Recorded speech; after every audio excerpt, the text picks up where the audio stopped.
Parce qu'on a beaucoup de choses à régler avec le ministère de l'Intérieur. On a des camarades avec des EQTF et des ERTF et on ne trouve pas un interlocuteur.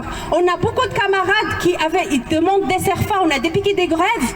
Mais pourquoi on vient ici, on ne va pas au ministère du Travail? Parce qu'on sait que la décision, elle est politique. Ils demandent des CERFA, mais ça dépend du ministère de l'Intérieur. C'est au ministère de l'Intérieur qu'on décide de régulariser des gens ou non. Si on est là aujourd'hui aussi, c'est pour dire qu'on est contre ce système de CERFA, ce système de travail, de conditionner notre existence ici en France par le travail.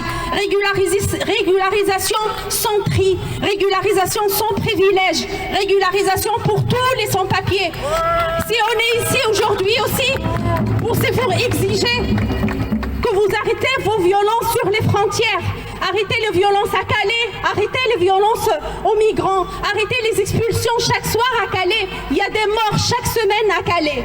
On est devant le ministère de l'Intérieur parce qu'on sait que toutes ces décisions, ça vient d'ici et notre affaire c'est avec le ministère de l'Intérieur et on marchera toujours ici tant qu'on n'aura pas nos droits, tant qu'il n'y a pas d'égalité en France. Et oui, vous parlez des Ukrainiens aujourd'hui, tout le monde on sympathise avec les Ukrainiens, mais pensez aux gens qui sont déjà ici en France, qui étaient en première ligne. Ouvrez la frontière. Qui étaient ici pendant la pandémie. C'est nous les premiers décorvés. Les femmes, vous les confiez vos enfants, vos grands-parents dans les maisons, mais vous ne donnez pas des papiers. Nous aussi, qui étaient aux premières lignes pendant le Covid, les livreurs, c'est eux qui ont été, quand on ne savait même pas que c'était quoi cette maladie. C'est les sans-papiers qui étaient dans la rue, alors que les Français, ils étaient confinés pendant 2 mois et 3 mois.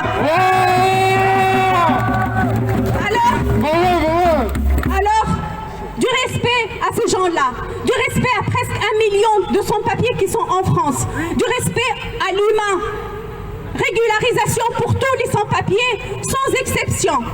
Et merci.